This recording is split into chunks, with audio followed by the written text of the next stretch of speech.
Hello, this is lecture 4b, and here I explain what a Markov decision process is, or how to confuse people with mathematics. Okay, most of this content can be found in chapter 3 on reinforcement learning by Sutton Bartow.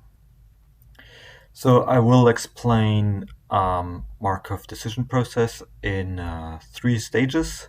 So I will first explain a Markov chain, so there are no action, no rewards. Then the so-called Markov Reward Process. There we have suddenly rewards, so it's a little bit of an add-on from a Markov chain. And then we already go to the Markov Decision Process, which has actions and rewards, so that's like the full thing. And I will not explain here how you would make a Markov Decision Process with hidden informations, where you only have observations instead of knowing the complete state. This I will skip just because it's a little bit too much. Okay, Markov chain. So the idea of the Markov property, this is why the Markov is everywhere in all of these names, is that you're in different states, and the state that you're going to be in the next state only depends on your previous state and some probabilities. So it's not important what happened long time ago. It just happened. It's just important the state you're in at the moment. So this is more. So you can imagine there are scenarios where not just the immediate state is important, but also other things. But then it just means that we have to encode all of these previous experiences into what we mean by state. So this could also be previous observations that you still have in memory, and then they need to be part of that state. Okay, let's have an example. Here we have shuffling of cards. So the state, a state would be an order of the cards. So there, if you have n cards and n factorial many states. The dynamics are riffle shuffle. So that means you go from one ordering to the next ordering during doing this, and this gives you a probability distribution how you go from one state to another, and you can go to several different states, and they have different probabilities, and not all states are possible for the next as a next step. Then you have distributions. You start with some distribution d0, and then d1, d2, d3. So this is there are all these states, these n factorial states, and you may at the beginning start with d0, which is maybe a state that you know. So that's not really a distribution. But then after you shuffled, you don't know exactly in which state you're going to be, but you can say, well, this state has that probability and that other state has this other probability. And the nice thing about Markov chains is that there are so-called stationary distributions. So that means, let's say you know that all n factorial states are equally likely. Then you shuffle, then still all distributions are equally likely. Stationary distributions do not need to be uniform, but we know that Markov chains converge often very quickly to the stationary distribution. And so for this riffle shuffle, there's a very nice theorem, which is you need log n steps in order to reach the stationary distribution. And in practice, this means if you have 52 cards, you have to shuffle them 7 times via riffle shuffle, and then you know they are shuffled and all of the n factorial possible combinations are equally likely. Okay, so let's make it a little bit more formal. So we have some states, which we can just denote by 1 to n. And then we have trajectory, so we start in one state, and then something randomly happens, and then we go to this next state, and then something randomly happens, and we go to the third state and the fourth state. So these are concrete states that we visit. That's called the trajectory. And then there's a transition matrix M, which says how likely is it to go from one state to a next state. So P I, assuming we were in J, says how likely is it that we end up in I if we've been before in J. And yeah, so this could also be called dynamic. So this here written in slightly different. So how likely is it that we end up in state S prime if before we have been in state S? And then yes, again we can write down this distribution, and we can compute these distributions by just multiplying the transition matrix with the vector di, and then we get the vector di plus 1. And in that way, we can also compute the stationary distribution by just solving this equation here. Okay, so that's the Markov chain, and this assignment 3 of this lecture. So remember that this lecture split in two, so that's why assignment 1 and 2 have been in the first part. Look at this Markov chain. So you, let's say, start in 1, and then you can either go to the null state or stay here, and if you're in 2, you're more likely to stay at the space, but you can also go to state 1. What I want you to do is I just want you to use a random number generator and just produce a trajectory, just, that you get familiar with the terms. I don't know, just start with 1 and go a few steps. Then write down this transition matrix. So basically I've given you here already all the values, and then compute these distributions d1, d2, d3. I advise you not to do this by hand, but just use some software that lets you multiply with matrices, and let's assume this is your starting distribution. And at last, I want you to find a simple example that is related to nature, and make sure that all elements of a Markov chain are there. Okay, of course we skip the assignment in the video, but in class please post it on Teams. Okay, so now we know what a Markov chain is, and due to assignment we got a deeper understanding. Let's look at a Markov reward process, and here we add rewards to it. So one example could be the weather in the entire world. It changes from day to day, and if we would know all the weather conditions today, then then the weather tomorrow will be determined up until some probable randomness that is involved there. And of course there are rewards. If it's freezing, we can go skating, and if there's good weather, plants will grow and we can eat them later. So that would be rewards that we get from the weather that are either long or short or long term.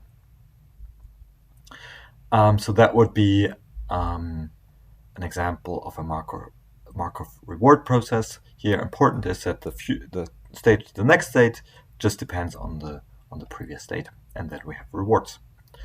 Okay, let's try to make this a little bit more formal. Again, we have a state set, we have a set of rewards. The rewards are a subset of the real numbers. And then we have trajectories, and trajectories are basically these pairs of a state and a reward, and then another state and a reward, another state and a reward. And note that in state S1, I may have reward R1, but I could also get a different reward. And then the dynamics basically are, okay, let's say I'm in the state S. The dynamics tell me how likely is it to go to the state S prime and receive the reward R.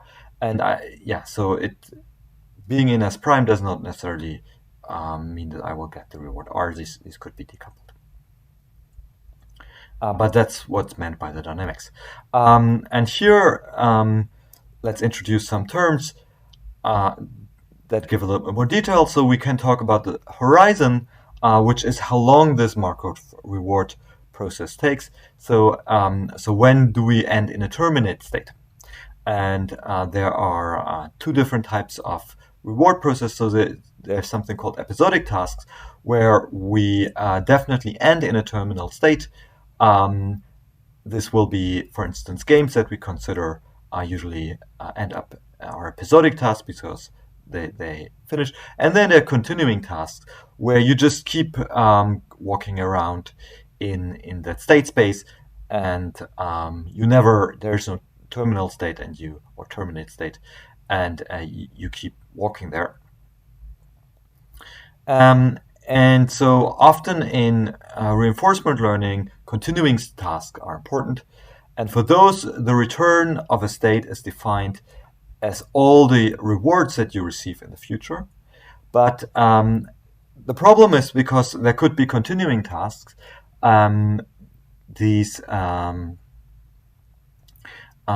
due to these continuing tasks, we may get an infinite reward. So we somehow want to say, okay, let's limit the amount of reward. Let's say these rewards in the future, they're kind of worth a little bit less, and then we discount them. In that way, we can define a return that is finite.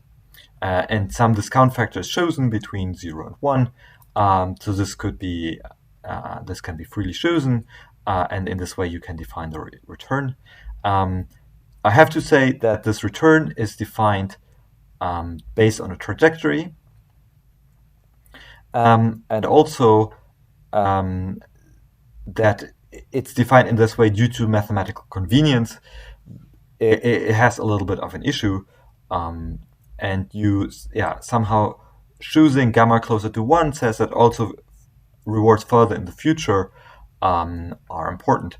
If you have an episodic task, you can just choose gamma equal to 1, because you know we will end, and then you are interested in rewards in the future as much as you are interested in rewards at the moment. Yes, and one thing is that I want to emphasize here. Now, the value we can define as the expected return. So the value of a state is the expected return from that state, if you would follow the dynamics going from that state. And note here there are no actions. So once you're in a state, the Markov reward process will play out. Okay, let's have another assignment in order to understand this better.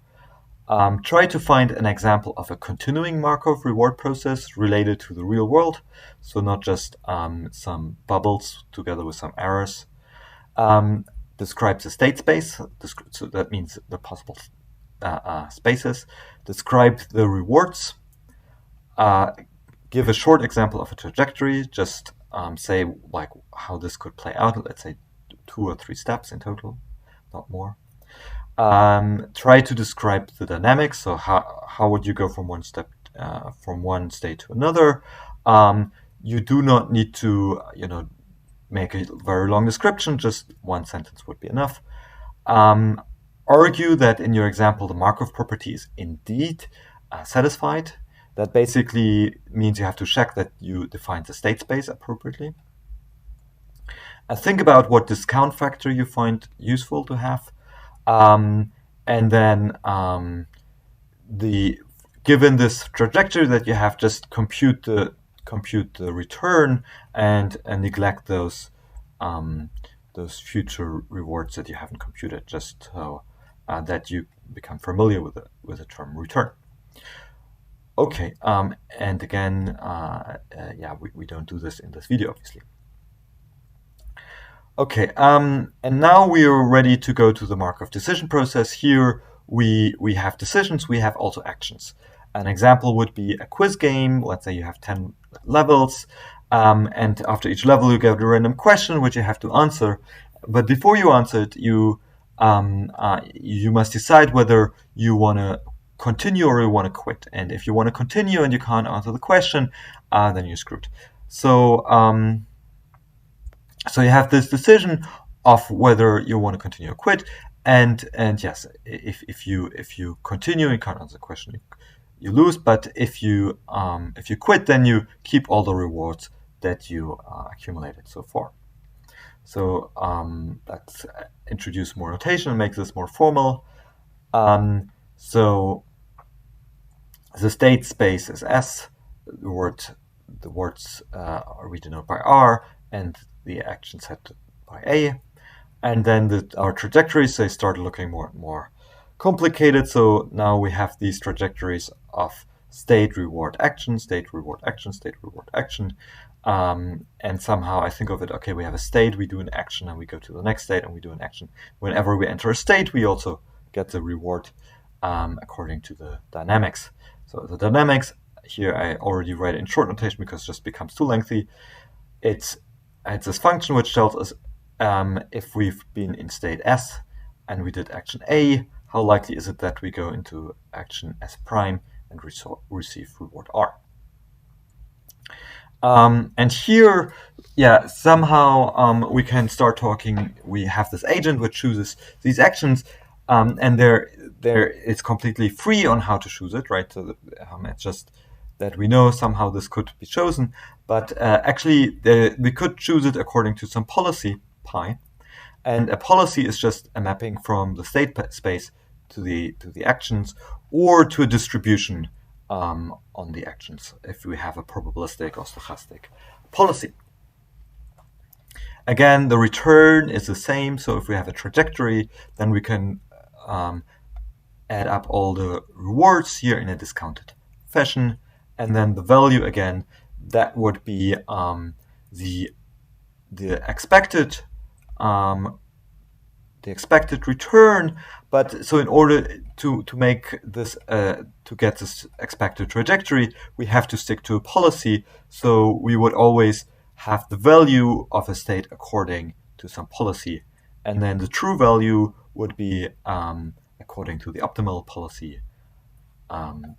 Yes. Okay. So that would be a Markov decision process. And because I want to stay within the time frames, there's no assignment, in-class assignment to Markov decision processes. And I hope that we will finish that class in time.